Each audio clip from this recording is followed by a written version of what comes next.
morning, students.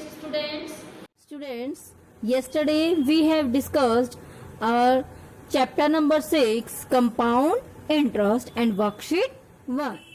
Students, today we will do our worksheet number 2. In this worksheet we have to calculate compound interest but half yearly.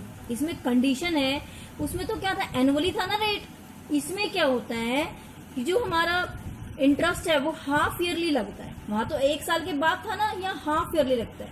In questions में हम क्या करते हैं, जो हमारी rate है, rate को क्या कर देते हैं हम हाफ और टाइम का डबल. याद रखना, जब हाफ ईयरली होता है then we have to half the rate and double the time period. Okay, let us start. 1, we are given principal is 5,000 rupees and rate is 16% per annum and time is 1.5 year. तो देखो इसमें क्या करना है, उसने कहा है कि कंपाउंड हाफ ईयरली. इसमें क्या होता है, इसमें तो क्या था, एक साल के बाद जो हमारा इंटरेस्ट आता था वो प्लस होता था हमारे प्रिंसिपल में. हाफ ईयरली में क्या होता है कि इसमें जो है वो 6 महीने के बाद ही, आफ्टर 6 मंथ, प्रिंसिपल में ऐड हो जाता है. क्या, सिंपल इंटरेस्ट. ठीक है, तो इसलिए क्या है, तो देखो 1.5 साल है तो एक साल में कितने महीने होंगे, 2 हो गए ना, 6 एंड हाफ, तो कितने होंगे 3. तो याद रखना हमेशा टाइम पीरियड को क्या कर देते हैं हम, डबल. देखो 3/2 को हम डबल करेंगे तो 2 से 2 कैंसल एंड वी गेट 3. और रेट को क्या कर देते हैं हम, हाफ. 16 को 2 से डिवाइड करेंगे देन वी गेट 8%. अब सबसे पहले आपको यही काम करना होता है, रेट का हाफ करना होता है और टाइम को डबल. नाउ वही हमारा फॉर्मूला है, क्या लिखोगे आप, interest for first half year. वही फॉर्मूला लगेगा आपका, principal multiply rate multiply time divided by 100. Principal is 5,000, rate is 8 and year is 1, क्योंकि 3 ईयर्स तो कंप्लीट है. हमने क्या कहा था कि 1 ईयर काउंट करते हैं और 3 का लास्ट में प्लस कर देते हैं. ठीक है, 2 0 से 2 0 कैंसल, 8 5 जा 40 एंड 0. इट मीन्स क्या आ गया, ये interest for first year 400 rupees. ये 6 मंथ के बाद का इंटरेस्ट आया है. ठीक है, अब क्या निकालेंगे हम, अमाउंट. अमाउंट का मतलब क्या है कि 6 मंथ के बाद उसका जो प्रिंसिपल है क्या बन जाएगा, 5,000 प्लस 400. तो क्या बन गया ये, 5,400 रुपीज. अब ये जो अमाउंट आया है ये नेक्स्ट सेकेंड हाफ ईयर के लिए, ये तो फर्स्ट हाफ ईयर था ना, 3 ईयर्स है हमारे पास, तो ये फर्स्ट के लिए तो प्रिंसिपल हमारा 5,000 था. जो हमारा सेकेंड ईयर आएगा, मैंने कल भी आपको बताया था, जो ये आता है हमारा amount, it becomes the principal for the next second year. अब आप लिखोगे principal for second half year, क्या आएगा ये, ₹5,400. ओके, फिर वही बात, वही फॉर्मूला लिखोगे. रेट और टाइम तो सेम ही रहेगा आपका. फिर क्या लिखोगे आप, interest for second half year. Formula P multiply R multiply T divided by 100. Principal क्या लोगे, 5,400 नॉट 5,000. ओके, ये बात ध्यान रखनी है आपने.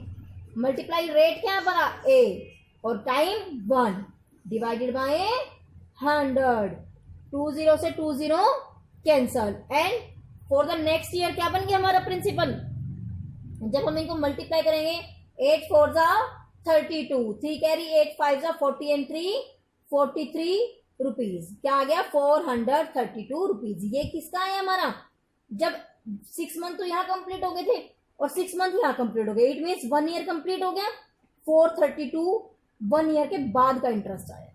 अब उसके बाद फिर वही आप अमाउंट निकालोगे, amount for the second year क्या बनेगा. अब ये था ना हमारा प्रिंसिपल, इसको लेंगे हम, 5,400 plus 432. Now plus it 2 3 4 and 4 8 5. ठीक है, ये क्या बन गया हमारा अमाउंट. ये अमाउंट किसका है, सेकेंड हाफ ईयर के बाद का. और ये थर्ड ईयर के लिए क्या बनेगा, प्रिंसिपल. क्या बनेगा ये, प्रिंसिपल. आप लिखोगे बाकी principal for third half year. क्या बनेगा ये? ₹5,832। ठीक है। नेक्स्ट भाई इंटरेस्ट निकालना है अब हमने। इंटरेस्ट में क्या आएगा आपका? देखो वही same formula, P multiply R multiply T and divided by 100। Principal 5,832 multiply rate वही है आपका 8, time is 1 and divided by 100। Now when we calculate it comes ₹466.56। ठीक है। अब देखो 3 ईयर कंप्लीट हो गए हमारे, फर्स्ट सेकेंड थर्ड, तो 3 ईयर से कंप्लीट हो गया। अब उन्होंने हमसे पूछा है कि कंप्यूट द कंपाउंड इंटरेस्ट। अब इंटरेस्ट निकालना है ना, ये तो 1 ईयर का निकालना है। अब हम तीनों को क्या कर देंगे? प्लस। पहले इसका अमाउंट निकाल लो एक बार। अमाउंट क्या बन गया? Amount 5,832 plus 466.56 and it comes 6,298.56 rupees का सिंबल आपने जरूर लगाना है। उसके बाद उन्होंने कंपाउंड इंटरेस्ट पूछा हमसे, तो आप कंपाउंड इंटरेस्ट पूरा जो कंप्लीट आता है हमारा लास्ट में जो उनको देना पड़ेगा, simple interest of 1 year plus simple interest of 2 year plus simple interest of 3 year. First year का क्या है हमारा? देखो ये रहा 400, सेकेंड ईयर का क्या था? 432 एंड थर्ड ईयर का 466.56। When we plus these calculations, then it comes 1,298 rupees 56 पैसे। ओके, समझ आ गया इस क्वेश्चन में क्या डिफरेंस था कि जो हमारा टाइम इंटरेस्ट कहा था वो कहा था कि हाफ ईयरली होना चाहिए। ठीक है, तो इसमें याद रखना रेट क्या हो जाती है? हाफ, और टाइम क्या हो जाता है? डबल। ठीक है। Now second question is given, find the compound interest on ₹15,625 at 16% per annum for 9 months when compound quarterly। देखो इसमें चेंज होगी ना स्टेटमेंट। ऊपर क्या था? कंपाउंड हाफ ईयरली, मतलब 6 महीने के बाद उसके अंदर इंटरेस्ट था वो प्लस हो रहा था। ठीक है। और इसमें क्या? क्वार्टरली मतलब 1/4, हर तिमाही के बाद, 3 महीने के बाद जो आपका इंटरेस्ट है वो प्रिंसिपल में प्लस हो जाता है। ठीक है। तो इस क्वेश्चन में हम क्या करते हैं, हमने उसमें क्या करा था? हाफ करा था ना, हाफ ईयरली था। इसमें क्या है? जो हमारी रेट है उसको क्या कर देते हैं हम? 1/4। क्या कर देते हैं? 1/4, क्योंकि क्वार्टरली प्लस होना है ना, तो रेट का क्या कर देते हैं? 1/4, और वही टाइम को क्या कर देते हैं? 4 टाइम्स, 4 से मल्टीप्लाई। जितना यहाँ दिया होता है वही हम कर देते हैं। रेट का क्या करेंगे हम? 1/4, और टाइम को क्या करेंगे? 4 से multiply. Let us do. We are given principal ₹15,625, rate is 16% per annum. मैंने अभी कहा है क्वार्टरली है ना, तो रेट का क्या करेंगे हम? 1/4 मीन्स जो भी रेट दिया होगा उसको हम 4 से क्या कर देंगे? डिवाइड। 4 1 जा 4, 4 4 जा 16 एंड इट कम्स 84%। ठीक है। अब हम रेट जब हम कैलकुलेशन करेंगे देन टेक 4%, नॉट 16%। ओके। अब टाइम भी देखो, टाइम इज गिवन 9 मंथ्स।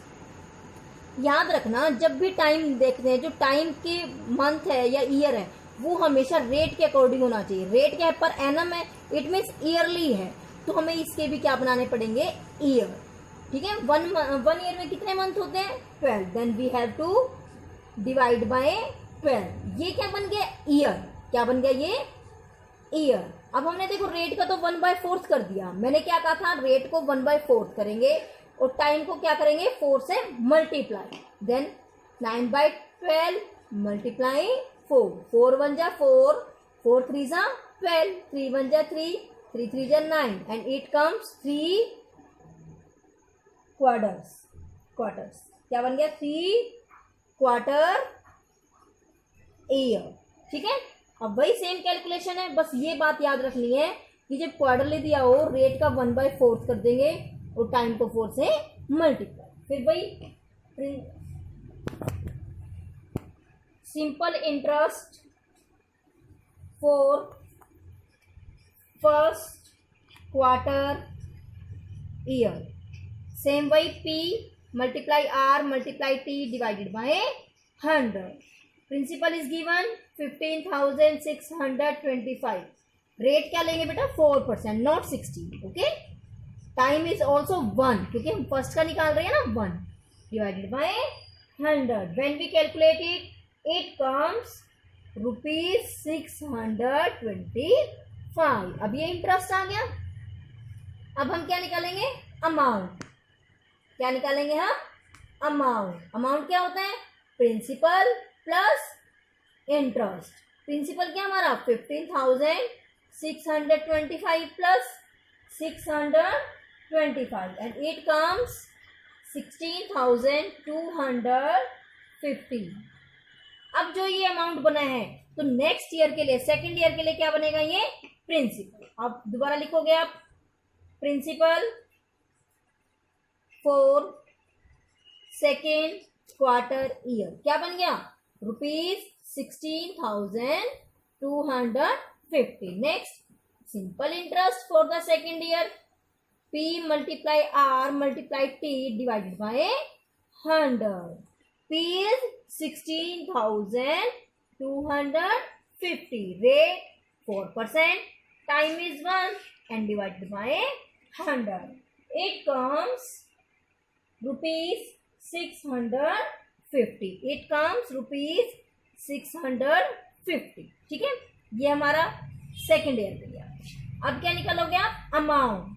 क्या निकालेंगे हम अमाउंट. अमाउंट क्या होता है principal plus simple interest. Principal is 16,250 and interest is 650 and it comes 16,900 rupees. ठीक है.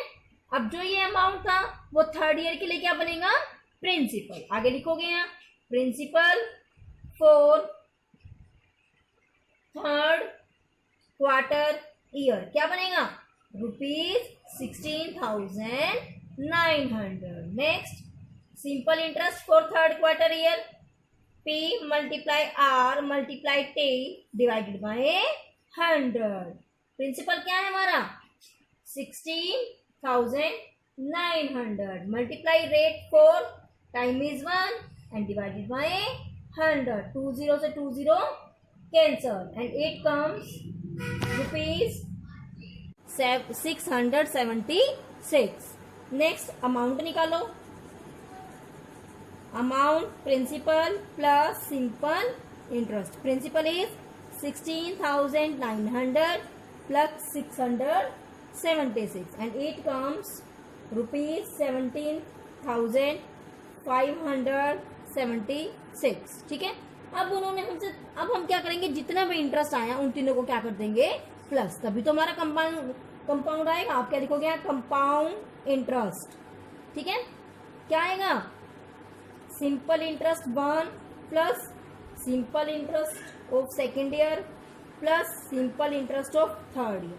फर्स्ट ईयर का कितना है हमारा कितना आया था 625 plus 650 plus 676 and it comes ₹1951. Now look the fourth question. Find the difference between the compound interest on ₹25,000 at 16% per annum for 6 months compounded half yearly and quarterly. Means उसने कहा है कि 25,000 यदि हम इंटरेस्ट पे दें तो क्या कंपाउंड इंटरेस्ट बनेगा. यदि हम हाफ ईयरली दें तो क्या बनेगा और यदि क्वार्टरली लें तो क्या बनेगा. और कौन सा ऑप्शन बेटर है कि हमें किस में कम इंटरेस्ट देना पड़ेगा या फिर ये सोचे कि हमें किस में इंटरेस्ट बैंक वालों को या जिसका दे रहे हैं जिसे हम ले रहे हैं उनको ज्यादा मिलेगा. ठीक है. तो इसमें क्या करना है आपने कुछ नहीं करना. सिंपल क्वेश्चन है. पहले आप हाफ ईयरली का निकाल दोगे. ठीक है.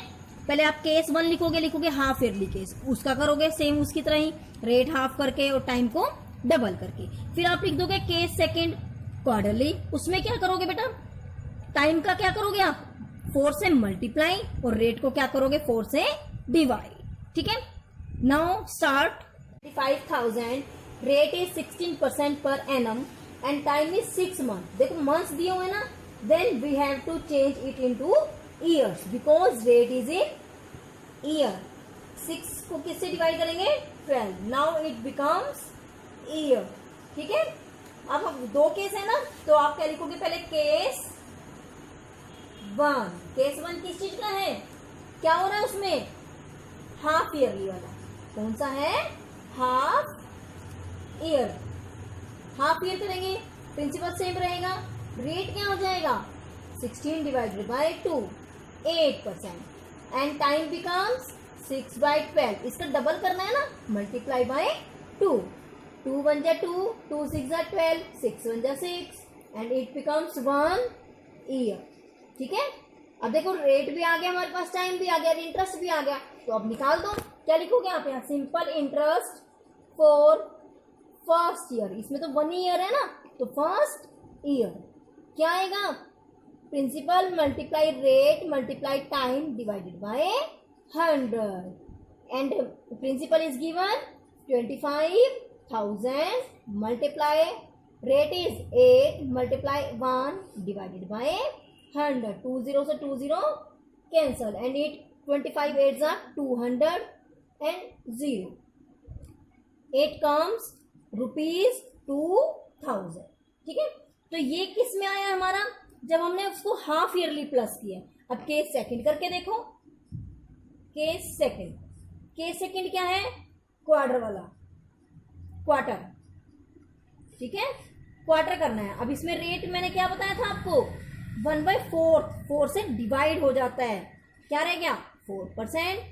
टाइम 6/12 दिया हुआ ना, इसको क्या करना है हमने 4 से मल्टीप्लाई. 4 1 जा 4, 4 3 जा 12, 3 1 जा 3, 3 2 जा 6. 8 comes 2 year.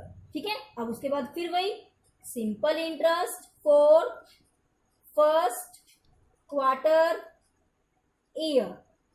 Principal multiply rate multiply time divided by 100.